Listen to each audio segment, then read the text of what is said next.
Hello everyone, मैं हिमांशु कौशिक स्वागत करता हूं आपका आपके अपने यूट्यूब चैनल परीक्षा गुरु पर। देखिए, पिछली वीडियो में हमने बात की थी किसकी, तो हमने नॉन फाइनाइट वर्ब्स की बात की थी और आपको बताया था कि भाई नॉन फाइनाइट वर्ब्स जो हुआ करती हैं वो तीन प्रकार की होती हैं। कौन कौन सी? इन्फिनेटिव, जिरंड और पार्टिसिपल। और तीनों के बारे में कंप्लीट इन्फॉर्मेशन आपको दी थी, यानी कि उनको इंट्रोड्यूस आपको कराया था कि कैसे हम इन्फिनेटिव का प्रयोग करते हैं, कहाँ पर जिरंड हुआ करता है और कैसे पहचानेंगे पार्टिसिपल को।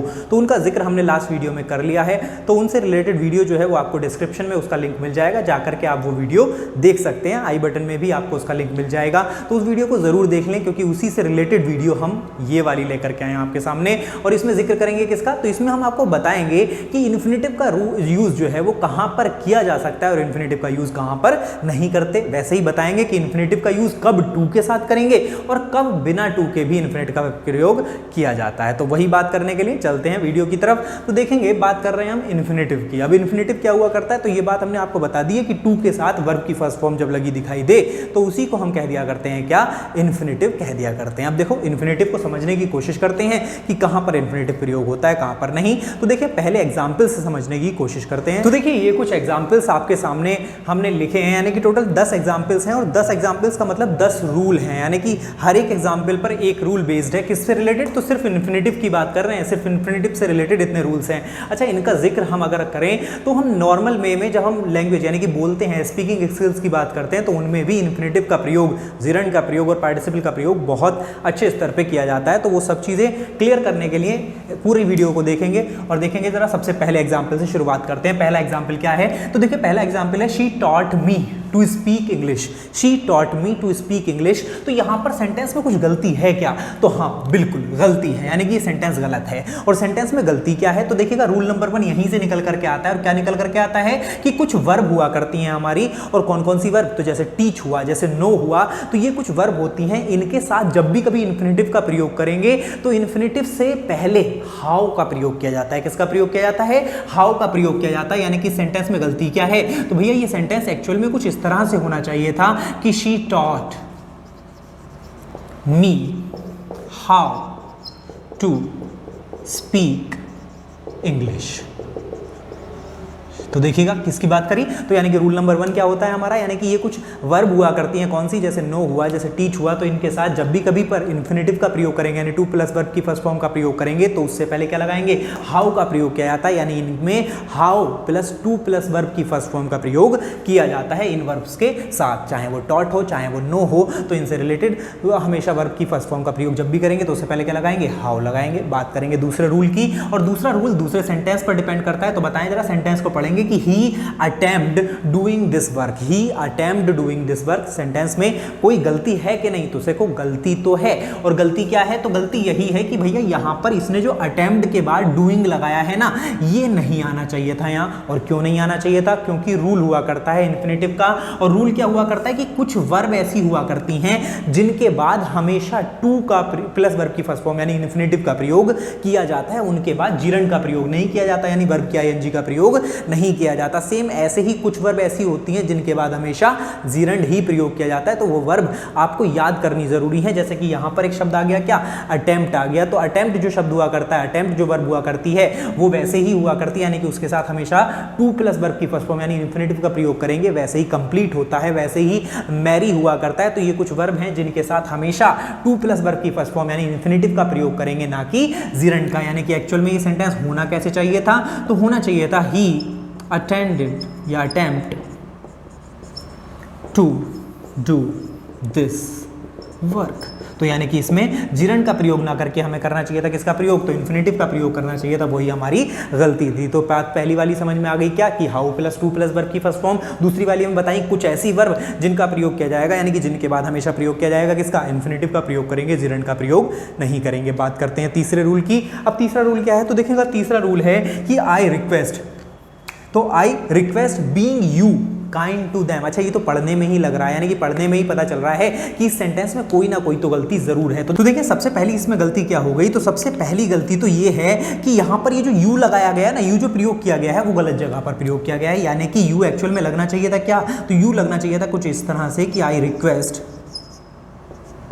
यू आई रिक्वेस्ट यू, यानी कि रिक्वेस्ट के तुरंत बाद यू लगाना चाहिए था। क्यों? क्योंकि इसने ऑब्जेक्ट गलत जगह पर लगा रखा है, यानी कि कुछ वर्ब, ये अगला रूल आ गया, यानी कि ये रूल नंबर 1, रूल नंबर 2 और ये बात हो रही है किसकी? रूल नंबर 3 की बात हो रही है। और रूल नंबर 3 क्या है कि कुछ वर्ब ऐसी होती हैं जिनके बाद जब हम इन्फिनेटिव लगाएंगे तो इन्फिनेटिव से पहले ऑब्जेक्ट का प्रयोग किया जाता है। जैसे देखो ऊपर वाले सेंटेंस में तो दिस वर्ब ऑब्जेक्ट था, लेकिन ये तो बाद में आ रहा था, लेकिन इस वाले सेंटेंस में यू जो ऑब्जेक्ट है वो हमेशा किसके पहले प्रयोग करेंगे, यानी कि बी, यानी कि जो हमारी इन्फिनेटिव होगा उससे पहले प्रयोग किया जाता है, यानी कि ऑब्जेक्ट के बाद इन्फिनेटिव आएगा।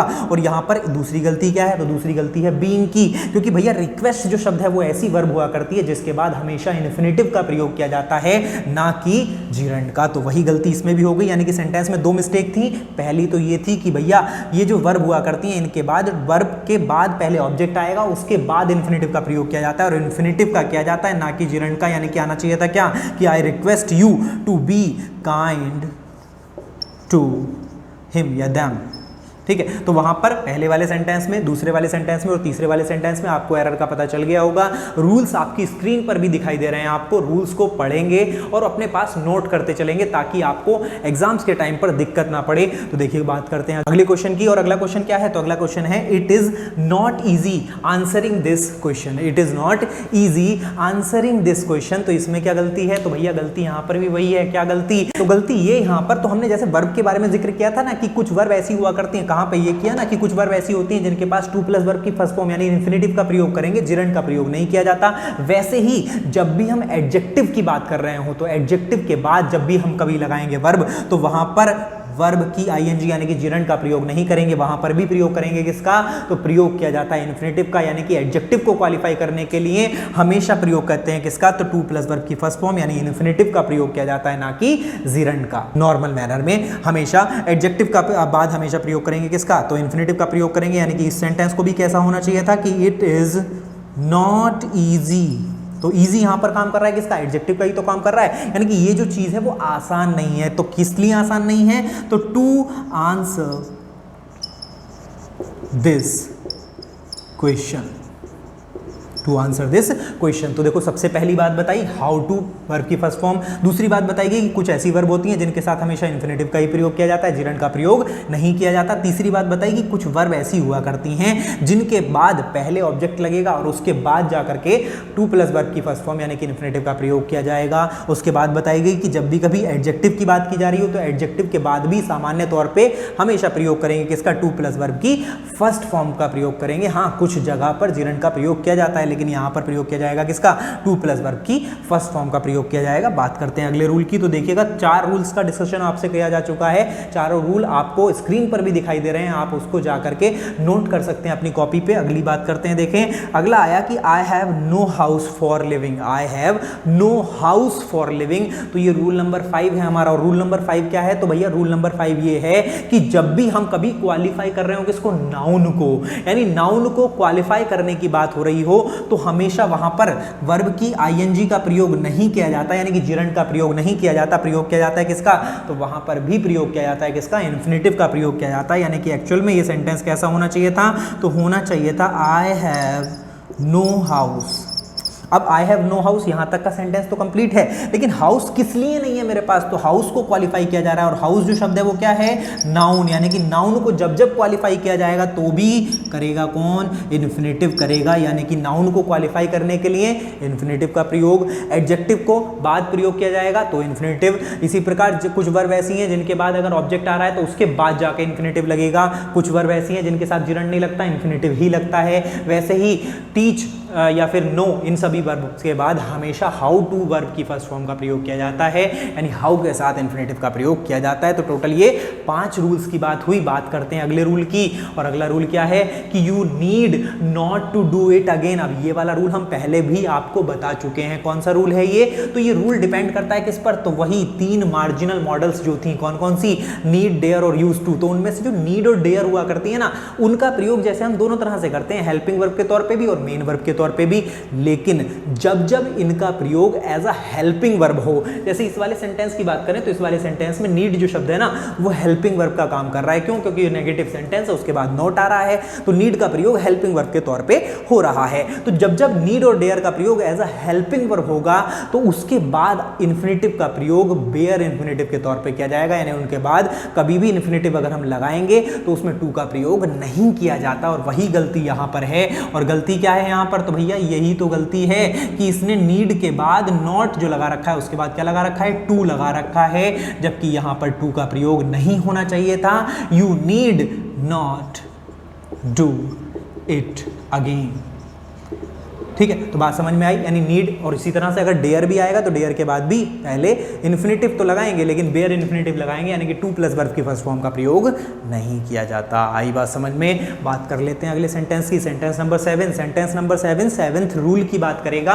तो सेंटेंस ऊपर वाला, जैसे छठा वाला सेंटेंस ये गलत था और ये वाला सेंटेंस सही है, वैसे ही सातवें सेंटेंस की बात करें तो ये सेंटेंस गलत है। और गलती क्या है? तो वही गलती है इन्फिनिटिव की। और क्या गलती है? कि I will have you to know who I am, have I, bed I, know I. तो इन सभी शब्दों के बाद कभी भी इन्फिनिटिव अगर प्रयोग करेंगे तो वहां पर भी बेयर इन्फिनिटिव का प्रयोग हुआ करता है, यानी कि वहां पर भी टू प्लस वर्ब की फर्स्ट फॉर्म नहीं लगाएंगे, टू प्लस वर्ब की फर्स्ट फॉर्म ना लगाते हुए क्या लगाएंगे? विदाउट टू प्लस वर्ब की फर्स्ट फॉर्म का प्रयोग किया जाएगा। यानी कि इस सेंटेंस में एक्चुअल में गलती क्या है? तो होना चाहिए था कि I will have you, to नहीं आएगा, सीधा नो आ जाएगा, नो हु आई एम। ठीक है, तो वहां पर गलती क्या थी? तो गलती भैया यही हो गई, यानी कि यहां पर इन्फिनिटिव तो लगेगा लेकिन बेयर इन्फिनिटिव प्रयोग किया जाएगा, टू प्लस वर्ब की फर्स्ट फॉर्म का प्रयोग नहीं किया जाएगा। कब कब? जब भी हमारी वर्ब हैव आ रही हो, बेड आ रही हो, या बात की जा रही हो नो की, तो इन सभी वर्ब्स के साथ बाद में कभी भी बेयर इन्फिनिटिव का प्रयोग किया जाता है, ना कि इन्फिनिटिव का प्रयोग इस तरह से नहीं करेंगे। क्लियर? आई बात समझ में? अब देखो इस वाले सेंटेंस का आपको ये भी पता होना चाहिए कि इस सेंटेंस में विल हैव जो शब्द है ना, इसमें हैव जो है वो मेन वर्ब का काम कर रहा है, हेल्पिंग वर्ब का काम नहीं कर रहा। जैसे आप जानते हैं कि विल हैव और शैल हैव हेल्पिंग वर्ब भी होती है परफेक्ट की, लेकिन यहां पर ये जो हैव शब्द है वो हेल्पिंग वर्ब का काम ना करते हुए काम कर रहा है मेन वर्ब का। क्यों? क्योंकि यहां पर अगर ये हेल्पिंग वर्ब का ही काम कर रहा होता तो फिर मेन वर्ब भी आती, वर्ब की थर्ड फॉर्म आती, जबकि यहां पर नोन शब्द कहीं भी नहीं इस्तेमाल किया गया है। यानी कि ये जो नो जो शब्द है वो इन्फिनिटिव के तौर पे इस्तेमाल जरूर किया जा रहा है, लेकिन हैव के आने की वजह से उससे पहले टू का प्रयोग नहीं किया जाएगा, बेयर इन्फिनिटिव बन जाएगा कौन?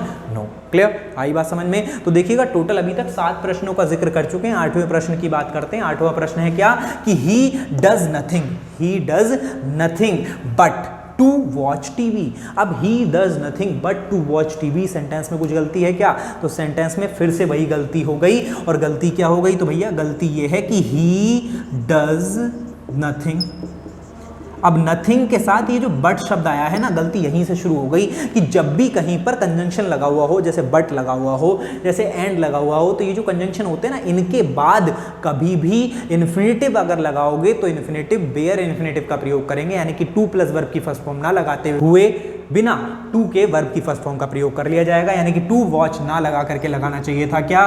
Watch TV. ठीक है, तो यानी कि यहां पर भी बेयर इन्फिनिटिव का प्रयोग होगा। तो ये जो तीनों रूल्स थे ये किससे डिपेंड कर रहे थे? तो तीनों रूल्स डिपेंड कर रहे थे किस पर? बेयर इन्फिनिटिव पर। कब कब? नीड और डेयर के साथ। अगर नीड और डेयर हेल्पिंग वर्ब का काम कर रही है तो उनके बाद बेयर इन्फिनिटिव प्रयोग होगा। उसी प्रकार अगर वर्ब आ रही हो, हैव आ रहा हो, टीच आ रहा हो, नो आ रहा हो, इनके बाद बेयर इन्फिनिटिव का प्रयोग करेंगे। उसी प्रकार कहीं पर कंजंक्शन बट आ रहा हो, एंड आ रहा हो, और आ रहा हो, एक्सेप्ट आ रहा हो, तो इनके साथ भी हमेशा बेयर इन्फिनिटिव का प्रयोग करेंगे। बात आई समझ में? तीनों रूल बेयर इन्फिनिटिव से रिलेटेड थे। तीनों रूल्स का आपको पता होना चाहिए। बात कर लेते हैं अगले सेंटेंस की। अगला सेंटेंस अगले रूल पर डिपेंड करेगा। और देखो ये सेंटेंस बहुत इंपॉर्टेंट है। क्या है? तो रूल देखो क्या है। तो रूल ये हुआ करता है कि he is too clever for being fooled. तो टू क्लेवर, और क्लेवर जो शब्द है वो काम कर रहा है किसका? एडजेक्टिव का काम कर रहा है। और एडजेक्टिव वाला रूल जैसे यहां पर भी हमने बताया था वैसे ही यहां पर भी है। और यहां पर रूल एक्चुअल में एडजेक्टिव का नहीं है, रूल एक्चुअल में इस शब्द टू का है कि जब भी कभी पर टू आएगा यानी TOO आएगा तो उसकी एक्सप्लेनेशन को बताने के लिए आगे TO का प्रयोग किया जाता है। ये सेंटेंसेस आपने 9th 10th 11th 12th में भी पढ़े होंगे। कैसे? जैसे कि रिमूव टू आया करता था वहां पर, तो जब टू को हटाया करते थे तो उसकी जगह पर शो लगा दिया करते थे और आगे सेंटेंस को एक्सप्लेन करने के लिए दैट का प्रयोग किया जाता था। तो यहां पर भी वही गलती हो गई कि he is too clever to be fooled. यानी कि वह बहुत चालाक है, बेवकूफ़ नहीं बनाया जा सकता उसको। तो he is too clever to be fooled, यानी कि यहाँ पर भी टू बी का प्रयोग करना था, यानी कि वर्ब की फर्स्ट फॉर्म प्लस टू का प्रयोग करना था, टू प्लस वर्ब की फर्स्ट फॉर्म का, यानी कि उसको इन्फिनेटिव बनाया जाना चाहिए था। तो आई बात समझ में, यानी कि यहाँ तक के 9 रूल्स आपके क्लियर हो जाने चाहिए। बात कर लेते हैं लास्ट रूल 10वें रूल की, और 10वां रूल क्या है कि आई एडवाइज्ड हिम। अब देखो एडवाइज्ड आया है, वर्ब के तौर पे इस्तेमाल किया जा रहा है, इसीलिए स्पेलिंग क्या आई, SED आया, वैसे ही हिम आ गया, to carefully handle the situation. अब ये सेंटेंस कैसा है, तो भैया कोई गलती है क्या, तो गलती तो है, और गलती किस चीज की है, तो गलती एक्चुअल में इस केयरफुली ने कर ली। और क्या गलती कर ली, तो यहां पर एक शब्द आया करता है, एक शब्द आता है स्प्लिट इन्फिनेटिव। क्या आता है, स्प्लिट इन्फिनेटिव, सुना होगा स्प्लिट। स्प्लिट का नाम क्या होता है, यानी कि अलग कर दिया, यानी कि जुदा कर दिया दो चीजों को। तो इसी केयरफुली ने क्या किया, तो केयरफुली ने इस टू और हैंडल यानी कि टू प्लस वर्ब की फर्स्ट फॉर्म को अलग अलग कर दिया। और स्प्लिट इन्फिनेटिव अगर कहीं पर इस्तेमाल हो रहा है तो उसको सरासर गलत माना जाता है। स्प्लिट नहीं किया जा सकता इन्फिनेटिव को। इन्फिनेटिव को इस्तेमाल अगर आप कर रहे हैं तो ग्रामेटिकली वो गलत है। तो वही काम इस केयरफुली ने कर दिया कि इसने टू और हैंडल को अलग अलग कर दिया, वही नहीं करना चाहिए था। यानी कि जो केयरफुली शब्द है ये यहां पर नहीं आना चाहिए था, तो फिर आना चाहिए था कहां पर, तो भैया ये लास्ट में आना चाहिए था। सेंटेंस एक्चुअल में होना चाहिए था क्या, कि I advised him to handle the situation carefully. तो केयरफुली को बाद में आना चाहिए था, वही इस सेंटेंस में गलती हो गई। यानी कि केयरफुली यहां लगना चाहिए था, कहां पर, लास्ट में लगना चाहिए था। तो ये टोटल 10 रूल्स की बात हमने आपसे की है, किससे रिलेटेड, इन्फिनेटिव से रिलेटेड। इन्फिनेटिव से रिलेटेड इससे बाहर कुछ नहीं मिलेगा, सब कुछ क्लियर कर दिया गया आपको। दोबारा से एक बार बता देता हूं। तो देखो पहली बात जो की बताया गया, टीच आए, नो आए, तो इनसे बाद हमेशा हाउ टू प्लस वर्ब की फर्स्ट फॉर्म यानी कि हाउ के साथ इन्फिनेटिव लगेगा। दूसरा, कुछ वर्ब जो कि आपके इस्तेमाल की जाते हैं उनके बाद हमेशा टू प्लस वर्ब की फर्स्ट फॉर्म यानी इस्तेमाल किया जाता है टू प्लस वर्ब की फर्स्ट फॉर्म का, इन्फिनेटिव का, ना कि जिरंड का। वैसे ही बताया कि कुछ वर्ब ऐसी हुआ करती हैं जिनके बाद ऑब्जेक्ट के बाद इन्फिनेटिव का प्रयोग किया जाता है। ऑब्जेक्ट पहले नहीं आए, बाद में नहीं आएगा, पहले आएगा, और ऑब्जेक्ट के बाद इन्फिनेटिव का प्रयोग किया जाता है। उसके बाद बताया गया कि भैया जब भी कभी एडजेक्टिव आ रहा हो तो सामान्यतः एडजेक्टिव के बाद हमेशा इन्फिनेटिव का प्रयोग करते हैं, जिरंड का प्रयोग नहीं किया जाता। उसी के बाद बताया कि भैया नाउन को अगर क्वालिफाई कर रहा है तो नाउन को क्वालिफाई करने के लिए भी जिरंड का प्रयोग नहीं करते, क्योंकि जिरंड तो खुद नाउन का काम करता है, इसीलिए जिरंड का काम नहीं करते। यूज किया जाता है किसका, इन्फिनेटिव का यूज किया जाता है नाउन को क्वालिफाई करने के लिए भी। उसके बाद फिर बताया गया क्या, कि भैया नीड और डेयर अगर हेल्पिंग वर्ब के तौर पर काम कर रही हो तो वो भी काम करेंगे किसका, उसके बाद भी हमेशा आएगा क्या, इन्फिनेटिव तो आएगा, लेकिन आएगा कैसा, बेयर इन्फिनेटिव, यानी टू के साथ नहीं आएगा, विदाउट टू इन्फिनेटिव का प्रयोग करेंगे। तो ये 3 रूल उसी से रिलेटेड थे क्या, कि दूसरा ये था कि भैया जब भी कभी पर हैव आ रहा हो, नो आ रहा हो, टीच आ रहा हो, तो इनके बाद अगर इन्फिनेटिव लगाएंगे तो वो भी बेयर इन्फिनेटिव होना चाहिए। तो वही चीज़ अगली बात आई फिर, तो बताया कि कंजंक्शन का इस्तेमाल हो रहा हो किसका, बट का हो रहा हो, एंड का हो रहा हो, और का हो रहा हो, एक्सेप्ट का हो रहा हो, तो वहां पर जब भी इस्तेमाल होगा इनका तो इन्फिनेटिव तो लगेगा लेकिन विदाउट टू लगेगा, यानी कि इन्फिनेटिव का प्रयोग बिना टू के किया जाता है। तो यहाँ पर से टू हमने हटा दिया और उसके बाद वॉच टी भी आ गया। तो तीनों जो रूल्स थे ये बेयर इन्फिनेटिव से रिलेटेड थे। ठीक है, बात करते हैं अगले की, और अगला क्या है, ही इज टू क्लेवर। तो हमने बताया TOO जो आएगा उस सेंटेंस में टू को एक्सप्लेन करने के लिए रखा जाता है, टू प्लस वर्ब की फर्स्ट फॉर्म यानी कि एडजेक्टिव के बाद भी इस्तेमाल किया जाता है टू प्लस वर्ब की फर्स्ट फॉर्म का। वैसे ही बताया गया कि एडवाइज हिम टू केयरफुली यानी स्प्लिट इन्फिनेटिव का प्रयोग गलत हुआ करता है। इन्फिनेटिव को स्प्लिट ना करें, वो ग्रामेटिकली गलत है। स्प्लिट करने वाला जो शब्द है उसको बाद में लगा दें या जहां पर भी उसको सुटेबल लग रहा हो उसको प्रयोग कर लिया जाता है, लेकिन स्प्लिट इन्फिनेटिव का प्रयोग गलत हुआ करता है। तो ये कुछ रूल्स की बात की इन्फिनेटिव से रिलेटेड। अगली वीडियो में जिरंड से रिलेटेड और अब पार्टिसिपल से रिलेटेड बातें करेंगे। इस वीडियो में इतना ही छोड़ते हैं। उम्मीद करते हैं वीडियो आपको पसंद आया होगा, उसको लाइक करेंगे, चैनल को सब्सक्राइब करेंगे और वीडियो को शेयर भी जरूर करें। आज के लिए इतना ही, थैंक यू।